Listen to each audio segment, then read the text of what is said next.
Finally, the first look at the Galaxy S23 series is here. The Galaxy S23, S23 Plus, and then the S23 Ultra. It seems like Samsung has finally found their true design identity, which is going to make them stand out compared to the sea of smartphones out there. Starting with the Galaxy S23 and the S23 Plus design, you can see that Samsung is now bringing the patternless camera bump design to all of their models. I know people have mixed opinion about this, but personally for me, I absolutely admired this cleaner look, and in my opinion it's one of the best, if not the best, camera design on any smartphone out there. Once again, 3 camera sensors on the back, so no periscope lens for the non-ultra models. Very likely these sensors will be identical to the Galaxy S22 series. Very likely we're going to see the same camera sensors as the Galaxy S22 series, with a slight chance that Samsung might introduce an entirely new ultra-wide-angle lens. Now looking at the front, once again Samsung is keeping its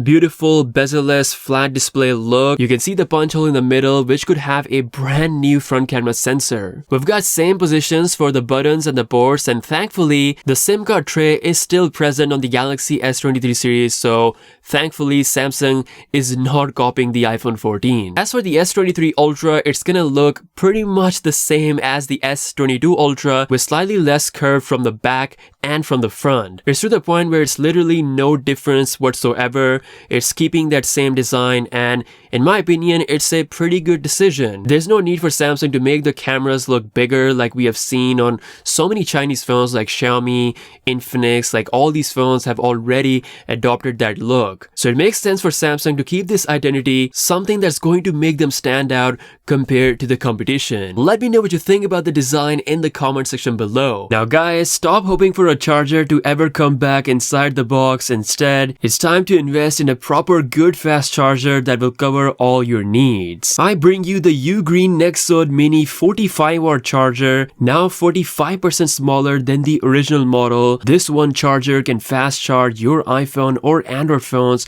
with fast 45-watt delivery. Very compact size with dual USB-C ports, so you can charge 2 phones at the same time. The built-in Ugreen power dispenser makes sure that it delivers safe charge to your phone. So definitely check out the special link in the description to order the only charger you need. Now interestingly, Samsung could actually bring the Galaxy S23 series about 3 to 4 weeks earlier than the S22's announcement from last year. According to Korean media, this is because Samsung wants to challenge the iPhone 14 Pro sales, which are going pretty strong in pretty much all markets around the world. And considering how Samsung has put all their faith in foldables, there's literally no new Galaxy S series phone that can compete with the iPhone 14 Pro series. The S22 Ultra is about 7 months old now. The most important thing on the Galaxy S23 series will be the upcoming Snapdragon 8 Gen 2 chip. This chip will be a big factor when it comes to the battery performance, the camera performance, as well as the smoothness